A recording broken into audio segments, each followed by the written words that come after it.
సోదరులారా, ప్రవక్త ముహమ్మద్ సల్లల్లాహు అలైహి వసల్లం వారు చెప్పారు, అల్లాహ్ సుబ్హానహు వ తఆలాకు అన్నింటికంటే శ్రేష్టమైనటువంటి ఆచరణలేంటి? నబీ సల్లల్లాహు అలైహి వసల్లం వారు అంటున్నారు, అన్నిటికంటే అల్లాహకు ఇష్టమైనటువంటి ఆచరణలు వేళకు నమాజ్ చదవడం. నీకు ఇష్టం వచ్చినప్పుడు, నీకు కుదిరినప్పుడు, ఎప్పుడో నువ్వు 7-8 లేచి ఫజర్ చదువుతావా? మళ్ళీ జుమా నమాజ్కి వస్తే మళ్ళీ జుమా నమాజ్ దాకా రావా? వాడి ఆచరణ తీసి చెత్తబుట్టలో విసిరివేయడం జరుగుతుంది. అల్లాహ్ సుబ్హానహు వ తఆలాకు అన్నిటికంటే ఇష్టమైనటువంటి ఆచరణ వేళకు నమాజు చదవడం. ఫజర్ని ఫజర్ నమాజ్లోనే, ఫజర్ సమయంలోనే చదవాలి, జోహర్ని జోహర్ సమయంలోనే చదవాలి. ఎప్పుడన్నా ఒక 5 నిమిషాలు అటు ఇటు అవడం అది వేరే విషయం. కానీ రోజులు వారాలు ఫజర్ నమాజులేం చదవటం లేదంటే మునాఫిక్. గుర్తుపెట్టుకోండి, ఎవడి జీవితంలో ఫజర్ లేదో వాడు మునాఫిక్. వాడి సాక్ష్యం కూడా తీసుకోలేదు సాఫ్లో. కానీ ఈరోజు నిజంగా జుమా రోజు కూడా ఫజర్ నమాజ్ చదవకుండా జుమాకు వచ్చిన వాళ్ళు ఎంతమంది అంటే అస్తగ్ఫిరుల్లాహ్ నౌజుబిల్లాహి మిన్ జాలిక్. కొంచెం సమయం కూడా లేదు ఈరోజు మన జీవితంలో. ఎలా బరకత్ ఉంటుంది, ఎలా అల్లాహ్ యొక్క కారుణ్యం ఉంటుంది? పోనీ ఈరోజు ఎంతమంది సూరతుల్ కహఫ్ చదివి జుమాకు హాజరయ్యారు అంటే లేదు. సూరతుల్ కహఫ్ చదవడానికి కూడా సమయం లేదు. మరి నీకేమో స్వర్గం కావాలి, ఎలా ఇస్తాడు? అంత తేలిగ్గా ఇస్తాడా? ఎప్పుడు వారానికి ఒకసారి వచ్చేసి పైన తెల్లటోపో ఎర్రటోపో పచ్చటోపో పెట్టేసుకుని పొడుగైనటువంటి మోకాల కిందకి లాల్చి చేసుకుంటే స్వర్గం ఇస్తానని చెప్పాడా? అన్నిటికంటే అల్లాహకు ఇష్టమైనటువంటి ఆచరణ వేళకు నమాజు ఆచరించడం. పూర్తి నబీ సల్లల్లాహు అలైహి వసల్లం వారి జీవితం మొత్తంలో నమాజును ఏనాడు విడిచిపెట్టలేదు. 1-2 సందర్భాలలో కొంచెం సమయం తప్పింది. అది ప్రయాణంలో, యుద్ధ సమయంలో. బిలాల్ రదియల్లాహు తఆలా లేపమన్నారు, కానీ ఆయన నిద్రపోయారు.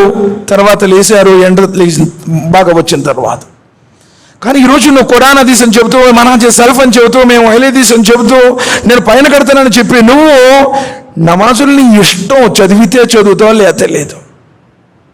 జమాతో చదివేవాడికి 27 రెట్లు పుణ్యం అన్నారే. ఎంతమంది ఖచ్చితంగా ఈరోజు తహ్రీమా మొదలుకొని జమాతుతో వచ్చి నమాజ్ చదివేటువంటి వాళ్ళు ఉన్నారు మనలో. సోదరులారా, నబీ సల్లల్లాహు అలైహి వసల్లం వారు అంటున్నారు, దాని తర్వాత అల్లాహకు అన్నిటికంటే ఇష్టమైన కార్యము జన్మనిచ్చిన కన్న తల్లిదండ్రులకు సేవ చేయడం. జన్మనిచ్చినటువంటి నీ కన్న తల్లిదండ్రులకు సేవ చేయడం. మూడోది అల్లాహ్ మార్గంలో పోరాడడం. చూడండి, దాని యొక్క సంబంధంలోనే ప్రవక్త ముహమ్మద్ సల్లల్లాహు అలైహి వసల్లం వారి దగ్గరికి ఒక వ్యక్తి వచ్చాడు. ఓ ప్రవక్త ముహమ్మద్ సల్లల్లాహు అలైహి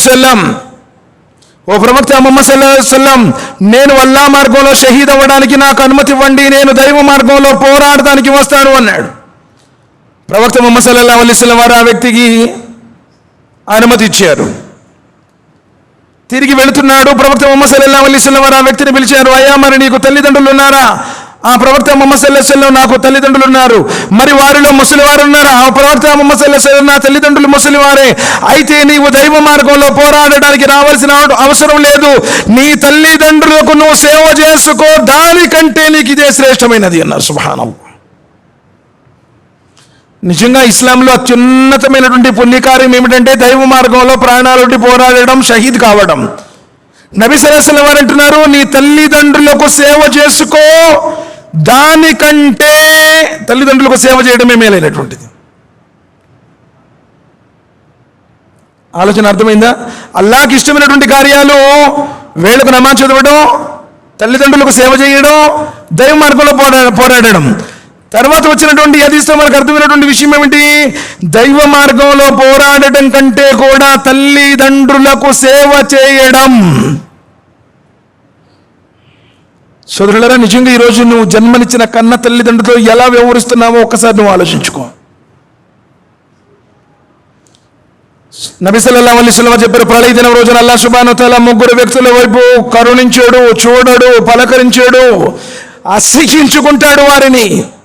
వారి వైపు తన ముఖాన్ని కూడా చూపడు, వారిని పరిశుద్ధపరచడు, వారిని కనికరించాడు. అల్లాహ్ సుబ్హానహు వ తఆలా కనికరం చూపకపోతే నీ పరిస్థితి ఆ రోజు, ఆ ప్రళయ దినం రోజున ఏమవుతుందో ఆలోచించు. వారిలో మొదటివాడు తన గిలకల కింద వస్త్రాలను ధరించేవాడు. ఎన్ని హదీసులు వింటున్నా, ఎన్ని బయాన్లు విన్నా, ఇది ప్రవక్త ముహమ్మద్ సల్లల్లాహు అలైహి వసల్లం వారి హదీసే ఖౌలి అయ్యా, ప్రవక్త ముహమ్మద్ సల్లల్లాహు అలైహి వసల్లం అంటే ఫరజ్గా ఖరారు చేసినటువంటి విషయాలు ఇవి. హదీసే ఖౌలి, నబీ సల్లల్లాహు అలైహి వసల్లం వారు నేరుగా ఆజ్ఞాపించిన విషయాలు. గిలకల కింద వస్త్రాలను ధరించేవాడు. నువ్వు నమాజ్ చదివినా, పైన కట్టినా, ఆమెను పెద్దగా చెప్పినా, రంజాన్లో 8 రకాతులే చదివినా, రోడ్లు మొత్తం ఊడ్చుకుంటా తిరుగుతావు. ఏ వస్త్రాలైతే గిలకల కింద వ్రేలాడతాయో ఆ వస్త్రాలు, ఆ చీల మండలాలు నరకాగ్నికి ఆహుతైపోతాయి అన్నారు నబీ సల్లల్లాహు అలైహి వసల్లం. రెండోది, ఎవరైతే తన తల్లిదండ్రులకు అవిధేయత చూపుతాడో, తన తల్లిదండ్రులకు అవిధేయత చూపుతాడో, తల్లిదండ్రులకు అవిధేయత చూపేవాడి వైపు కూడా చూడడు, పలకరించాడు, వారిని పరిశుద్ధపరిచాడు. నేను దాన ధర్మాలు చేశాను, నేను హజ్ ఉమ్రాలు చేశాను, నేను మదర్సాలు కట్టించాను, నేను మసీదులు కట్టించాను, నేనేందేందో పుణ్యకార్యాలు చేశాను, కానీ తల్లిదండ్రులను అసహించుకున్నావు, తల్లిదండ్రులను ఇబ్బంది పెట్టావు, తల్లిదండ్రుల దగ్గరగా చూడలేదు, వారి సేవ చేయలేదు. నీ వైపు చూడడు, పలకరించాడు, నిన్ను పరిశుద్ధపరిచాడు.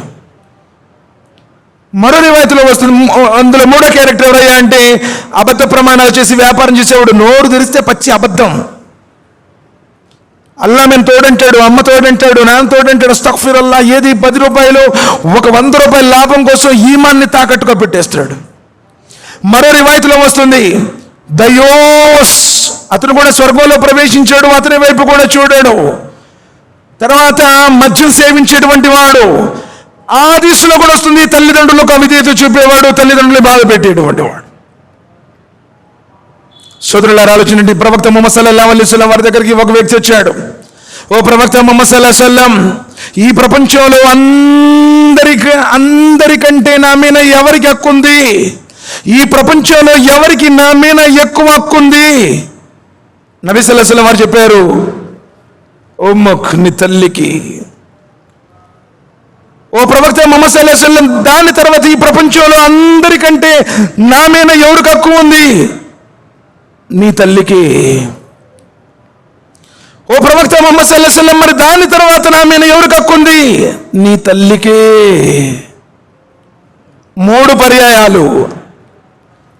ఓ ప్రవక్త ముహమ్మద్ సల్లల్లాహు అలైహి వసల్లం, మరి దాని తర్వాత అయినా నీ తండ్రికి. 3 స్థానాలను పెంచి ప్రవక్త ముహమ్మద్ సల్లల్లాహు అలైహి వసల్లం వారు కన్న తల్లి యొక్క దర్జాను చెప్పారు. 3 కార్యాలు సోదరులారా. 9 నెలలు నిన్ను భయంకరమైనటువంటి భారాన్ని మోస్తూ 9 నెలలు నిన్ను బరాయించింది. చూడండి, చిన్న ప్రాబ్లం ఏదైనా వచ్చిందనుకోండి, అసలు మనిషి అతలాకుతలమైపోతాడు. ఒక 100 గ్రాములు కూడా ఒక బరువుని ఒకే చేతిలో మోసుకెళ్ళాము, ఏది 9 అవర్స్ కూడా చేయి మార్చుకుంటాం, ఎందుకంటే బరువు వేస్తుందని చెప్పేసి. కానీ నిన్ను 9 నెలలు భారం అనుకోకుండా, బాధ్యతతో, ప్రేమతో, అనురాగంతో, నా కుమారుడు, నా కుమార్తె వస్తుంది అని చెప్పేసి 9 నెలలు భారం మీద భారం, భారం మీద భారం, 9 నెలలు నిన్ను మోసింది. 2, అతి భయంకరమైనటువంటి నొప్పులకు వచ్చి, ఒక్కోసారి ప్రసవ వేదనలో, ఎన్నోసార్లు మనం న్యూస్లో చూస్తూ ఉంటాము, ఇదిగో ప్రసవించిన తర్వాత, బిడ్డ జన్మనిచ్చిన తర్వాత తల్లి మృతి చెందింది, ప్రసవానంతరం మృతి. అంటే నిన్ను ఈ ప్రపంచానికి పరిచయం చేయడం కోసం తన ప్రాణాలను పణంగా పెడుతుంది. అతి భయంకరమైనటువంటి నొప్పులకు ఓర్చి ఈ ప్రపంచానికి నిన్ను పంపించింది. 3, తన ఎర్రటి రక్తాన్ని తెల్లని పాలగా మార్చి నీ ఆకలిని తీర్చింది. అంత భయంకరమైనటువంటి నొప్పులకు ఓర్చి, అసలు నిజంగా ఒక సందర్భంలో చచ్చిపోద్ది, అక్కడ ఆ స్టేజ్ దాకా వెళుతుంది. కానీ ఒక్కసారి నిన్ను చూడగానే ఆ నొప్పులన్నింటినీ క్షణంలోనే మర్చిపోయి తన బిడ్డను ప్రేమానురాగాలతో తాకుతుంది. ఆ మాతృమూర్తి అమ్మ, జన్మనిచ్చిన తల్లి. కానీ ఈరోజు ఆ తల్లి కోసం, ఆ తల్లి సేవ ఎప్పుడైనా సరే సోదరులారా ఆలోచించండి, ఎప్పుడైనా తల్లి దగ్గర కూర్చుని ఆ తల్లి యొక్క పాద సేవను మనం చేశామా? ఆ తల్లి దగ్గర కూర్చొని కొంచెం సేపు, ఎవడెవడో ఫోన్లతోనో గంటలు మాట్లాడతావే, ఎవరితో సంబంధం లేని వాళ్ళతో బజారులో కూర్చొని పూటలు గడుపుతావే, జన్మనిచ్చినటువంటి నీ తల్లి దగ్గర కూర్చొని ఏ రోజైనా సరే సంతోషంగా ఆమెతో ముచ్చటించావా? అబ్దుల్లా బిన్ ఉమర్ రదియల్లాహు తఆలా అన్హు దగ్గరికి ఓ వ్యక్తి వస్తారు. అబ్దుల్లా బిన్ ఉమర్ రదియల్లాహు తఆలా అన్హు అడుగుతారు, అయ్యా మరి నా తల్లిని, ఎందుకంటే నబీ సల్లల్లాహు అలైహి వసల్లం చెప్పారు కదా, తల్లి అరికాలి కింద స్వర్గం ఉంది, తల్లి అరికాలి కింద స్వర్గం ఉంది, అందుకని నా తల్లిని నా భుజాల మీద కూర్చొండబెట్టుకొని కాబా యాత్ర చేయించుకొచ్చాను. నిజంగా తల్లి భుజాల మీద కూర్చున్నటువంటి స్థితి అంటే బహుశా ఆ స్థితిలో మలమూత్ర విసర్జన చేసేటువంటి పరిస్థితి కూడా అయి ఉండొచ్చు. అబ్దుల్లా బిన్ ఉమర్ రదియల్లాహు తఆలా అన్హు అడుగుతున్నారు, అయ్యా మరి నా తల్లిని నేను నా భుజాల మీద కూర్చొండబెట్టుకుని నేను కాబా యాత్ర చేయించుకొచ్చాను, నా తల్లి రుణాన్ని నేను తీర్చుకున్నట్టేనా అన్నారు. అబ్దుల్లా బిన్ ఉమర్ ఏమంటున్నా తెలుసా, అయ్యా నీ తల్లి నిన్ను కనేటప్పుడు పడినటువంటి ప్రసవ వేదనల్లో ఒక నొప్పిలో సగానికి కూడా సమానం కాదు అన్నాను. ఏం చేస్తున్నాను సార్ ఈరోజు? పొడుచు పెళ్ళామేమో బెల్లమైపోయింది, జన్మనిచ్చిన కన్న తల్లిదండ్రులేమో సేదైపోయారు. ఆ తల్లిదండ్రులు అంటేనే ఈరోజు నీ గిట్టడంలా, తల్లిదండ్రులను చూస్తేనే కోపం, తల్లిదండ్రులను చూస్తేనే అసహ్యం. వీళ్ళు నా ఇంట్లో ఉండకూడదు, లేదా నేను వాళ్ళ ఇంట్లో ఉండకూడదు. నిన్నగాక మొన్నొచ్చినటువంటి ఆవిడేమో మధురమైపోయింది, ఆమె కోసం ఏదైనా చేయడానికి సిద్ధం, కానీ నీకోసం ఏం చేసినా సరే మర్చిపోయి ఈరోజు నువ్వు ఆ దుస్థితిలో ఉన్నావు. ఎక్కడైనా వెళితే ఏదైనా పెడితే ఫంక్షన్లో తాను తినకుండా కొంగును ముడేసుకుని తీసుకుని వచ్చి నా కొడుకు తినాలి, మీరు బేటకు కిళ్ళను అని చెప్పేసి నీకు తినిపించింది.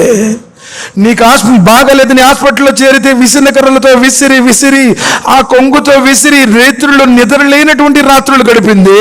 అలాంటి తల్లి తానేదైనా తింటే నీకు జబ్బు చేస్తుందేమని చెప్పి తాను ఎప్పటికప్పుడు పచ్చి ఉందే, ఆ తల్లి అంటే ఈరోజు నీకు అలా అంత సులకనైపోయిందా? ఆ తల్లి చచ్చిపోతే నీవు కీళ్ళని, దినాలని, జాలిస్మాలని, దస్మాలని, అస్తగ్ఫిరుల్లాహ్, నౌజుబిల్లాహ్ మిన్ జాలిక్. ఆలోచించండి, సమాజం ఎటుపోతుందో.